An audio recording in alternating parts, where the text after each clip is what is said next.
மத்திய தகவல் மற்றும் ஒலிபரப்புத்துறை மீன்வளத்துறை அமைச்சர் எல் முருகன் இன்று காஞ்சிபுரம் வருகை புரிந்தார். காஞ்சிபுரம் சங்கரமடத்திற்கு வருகை புரிந்த அவருக்கு சங்கரமடம் சார்பில் வரவேற்பு அளிக்கப்பட்ட பின் காஞ்சி சங்கரமடாதிபதி ஸ்ரீ விஜயேந்திர சரஸ்வதி சாமிகளை சந்தித்து ஆசி பெற்றார்.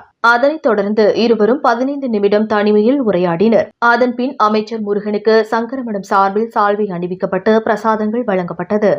இதனைத் தொடர்ந்து செய்தியாளர்களிடம் பேசுகையில் காஞ்சி மடாதிபதி ஸ்ரீ விஜயேந்திர சரஸ்வதி சாமிகள் கடந்த 2 ஆண்டுகளாக வெளிமாநில ஆன்மீக சுற்றுப்பயணத்தில் இருந்து தற்போது திரும்பியுள்ள நிலையில் தேர்தல் பணிகள் காரணமாக அவரை சந்திக்க இயலாத நிலையில் தற்போது அவரை சந்தித்து ஆசி பெற்றதாக தெரிவித்தார். உலக நன்மை மற்றும் மக்கள் அனைவரும் நலமுடன் வாழ பிரார்த்தித்ததாகவும் வரும் தேர்தலில் 400 இடங்களில் வெற்றி பெற்று பாஜக மிகப்பெரிய வெற்றியை பெறும் எனவும் 3வது முறையாக பிரதமர் நரேந்திர மோடி பதவியேற்றார் என உறுதி செய்யப்பட்டுள்ளது. தேர்தல் ஆணையம் மோடியின் அலுவலக பணியாளர் போல் செயல்படுவதாக EVKS இளங்கோவன் குற்றம் சாட்டியுள்ளது குறித்து கேட்டபோது தேர்தல் ஆணையம் என்பது சுதந்திரமான அமைப்பு எனவும் அப்படி மோடியின் சார்பாக செயல்பட்டிருந்தால் தமிழகம் மற்றும் கர்நாடகாவில் எப்படி ஜெயித்திருக்க முடியும்?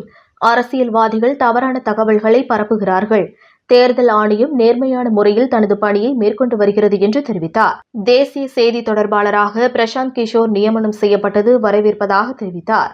இந்த சந்திப்பின் போது பாஜக மாவட்ட தலைவர் KS பாபு, மாவட்ட பொதுச் செயலாளர் ருத்ரகுமார், பாஜக அமைப்பு சாரா தொழிலாளர் மாநில துணைத் தலைவர் கணேஷ், ஓம் சக்தி பெருமாள், ஜம்போடே சங்கர் உள்ளிட்டோர் உடனிருந்தனர். காஞ்சிபுரத்திலிருந்து ரிப்போர்ட்டர் தினேஷ். காஞ்சி மகாபெரியவர் கிட்டத்தட்ட 2 ஆண்டுகள் அவங்க வெளியில் டூரில் போயிருந்தாங்க. அவங்க இப்போ வந்து இங்கே கிட்டத்தட்ட ஒரு மாதம் ஆகுது. தேர்தல் பணியில் இருந்ததுனால அவங்கள உடனடியாக வர முடியல. இப்போ இன்றைக்கு வந்து காஞ்சி அவர்கிட்ட ஒரு ஆசீர்வாதம் வாங்கிட்டு உலக நன்மைக்காகவும் மக்களினுடைய நன்மைக்காகவும் இந்த தேர்தலில் பாரதிய ஜனதா கட்சி 400 தொகுதிகளில் வெற்றி பெறுவது உறுதி செய்யப்பட்ட ஒன்று. 3வது முறையாக மாண்புமிகு பிரதமர் திரு நரேந்திர மோடிஜி அவர்கள் 3வது முறையாக பிரதமராவதும் உறுதி செய்யப்பட்ட ஒன்று. அதற்காகவும் வேண்டிக் கொண்டு வந்திருக்கிறோம். ஏன்னா அப்போது எலெக்ஷன் கமிஷன் ஒரு இண்டிபெண்டன்ட் அமைப்பு. எலெக்ஷன் கமிஷன் ஒரு நேர்மையான தேர்தலை நடத்தி கொண்டிருக்கிறார்கள். எலெக்ஷன் கமிஷனில் பல தேர்தல்களில் இப்போ எலெக்ஷன் கமிஷன் வந்து ஒரு பாராக இருந்தால் திமுக எப்படி இங்கே ஆட்சிக்கு வந்திருக்க முடியும்? காங்கிரஸ் எப்படி கர்நாடகாவில் ஆட்சிக்கு வந்திருக்க முடியும்? வந்து ஒரு தவறான தகவல்களை அரசியல்வாதிகள் சொல்லக்கூடாது. எலெக்ஷன் கமிஷன் அவர்களுடைய வேலையை நேர்மையாக செய்து கொண்டிருக்கிறார்கள். பாஜக அலுவலகம் முற்றுகையிட்டா பாஜகவினர் 10 பேராவது அங்கே இருப்பாரான்னு சொல்லிட்டு எதிர்பார்த்து கொண்டிருக்கேன்னு சொல்லி செல்வபிறந்தகை இப்போ மதியம் சொல்லியிருக்காரு. அதுக்கு நேற்று எங்கள் தலைவர் ரொம்ப தெளிவாக சொல்லிட்டாரு. அவங்க வர்றதா இருந்தால் அவர்கள் தேதி முன்கூட்டி சொன்னாங்கன்னா அவர்களுக்கு சாப்பாடு ரெடி பண்ணி வைக்கிறதுக்கான தயாராக இருக்கிறோன்னு எங்கள் தலைவர் சொல்லியிருக்கிறார். அவங்க வர்ற தேதி முன்கூட்டி சொன்னால் நல்லாயிருக்கும்.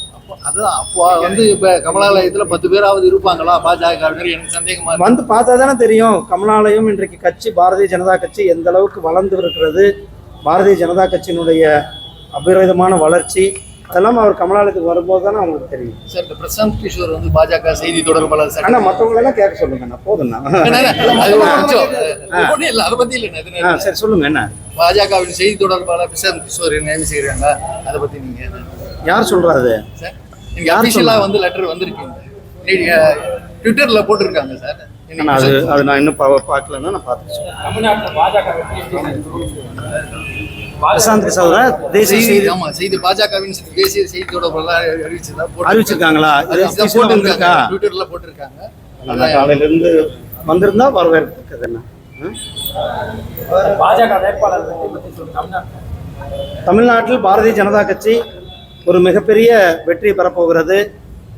யாரும் எதிர்பார்க்காத ஒரு வெற்றி, ஒரு வரலாறு. இந்த தேர்தல் ஒரு வரலாற்றை பதிக்கப் போகின்ற தேர்தலாக இருக்க போகிறது.